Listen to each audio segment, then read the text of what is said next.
this is Miss Mini, and she's not allowed to be on this couch, just on my lap. And this is the dog's roadmap to success. We have Monty sitting behind the camera. He's our director of photography, and then we got Bailey off to the side looking for funds for this movie. I'm going to keep this roadmap to success short because we did an extended write-up, and there's a bunch of videos above. Basically, I want the Guardian to really put an emphasis on petting with a purpose and passive training. The dogs jump up on her a lot, and instinctively she reaches out and pet him a little bit, even if she's trying not to. It's just instinctive. So the more that we pet with a purpose and or passively train our dogs by petting them when they offer a sit or a down or whatever it is, the more those dogs are going to continue. Right now, she's a jumper, and she's like a world-class jumper. Almost as good impressive as her eyelashes. Look at how impressive those things are. But basically, that's causing the other dogs to jump up a little bit more as well. And so we want them to start, instead of kisses. So that's a good example of passive training. She kisses you, pet her and say kisses, or smooches, or whatever the word is. Create a command word for that. So every time they come to you, pet them and say come. Every time they sit, pet them and say sit. They don't have a word for down, so I would say crash or chill, whichever word the Guardian wants. So every time the dog lays down its own, reach over and pet it and say chill. Petting with a purpose is if the dogs are demanding attention or nudging you for attention or doing anything to demand it. We're going to give them a counter order, tell them to sit, and then when they sit, we pet them under the chin and say the word sit. Again, I talked about in the above videos, but those return on investment wise, which is kind of an inside joke for this one, is probably ROI for this is probably better than any other thing that we're going to get.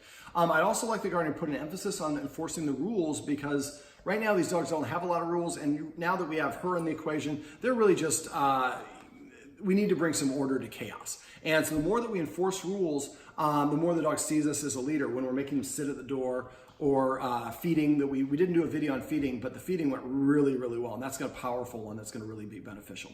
Also, I'd like the Guardian to really emphasize for a month. I mean, the Guardian works her tail off. And so she's really working, she's busy. For a month, try to back off on that if you can. Try to arrange, I'm going to give Kate Coate, my favorite dog walker in Santa Monica, her card, so we can try to have Kate come over and help. Maybe on the weekends we practice the door. We practice that counter conditioning where we're ringing the ring or the chime of the radar. And for the radar, I don't think we talked about that one. So we have the ring at the front door, and it has radar essentially. When people reach to a certain point, it starts making a chime. The dogs are reacting to that. So what we want to do is enlist the help of a friend or somebody like Kate, and I would work with one. I would probably have Kate with the other two dogs. You want to do this with one dog at a time.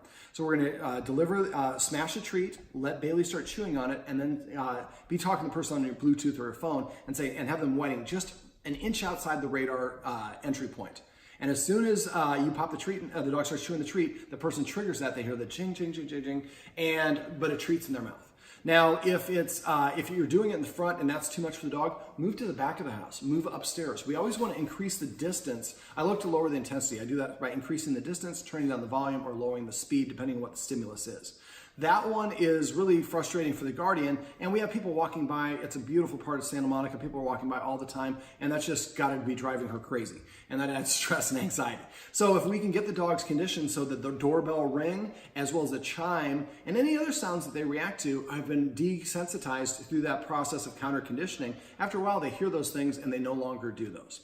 Also for the door, practice that one. Try to enlist friends. Go through your Rolodex. Find people that you haven't talked to in a while and just say, hey, you haven't seen the house in a while? I got a new dog. Why don't you come over and help me with the dog a little bit? And that way they can have them text you before they're at the door, and you can practice that claiming the door exercise that I showed you in one of the videos above.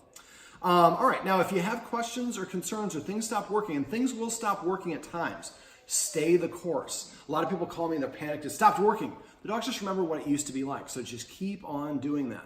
Walk the dog separately initially until they get in a habit. All the things, make sure you do it separately till the dogs know how to do it. Then go to the next dog and teach that dog separately the easiest version, individual steps.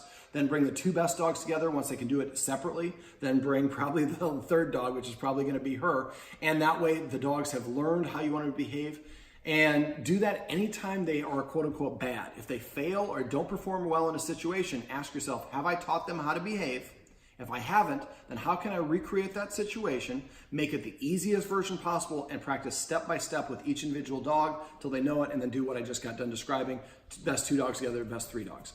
Now, if you have questions or problems, things stop working, please text me. If I don't hear from you, I assume that means everything's going great. I'm available to you, whether it's 5 seconds after I walk out the store or 5 years from now. And the guardian here is one of those angels who is rescuing dogs, and she's on. This is basically her 5th home because she jumps and she's awfully good looking, but she needs a little bit of work. The guardian's dedicated, and I know that she's going to be able to do it. So I'm looking forward to a good update for all 3 of these dogs as one of them zooms the camera. All right, so there we go. All right, well, this is Minnie, and then we have Bailey, and then we have Monty, and this is their roadmap to success. Remember, everything you do trains your dog. Only sometimes you mean it.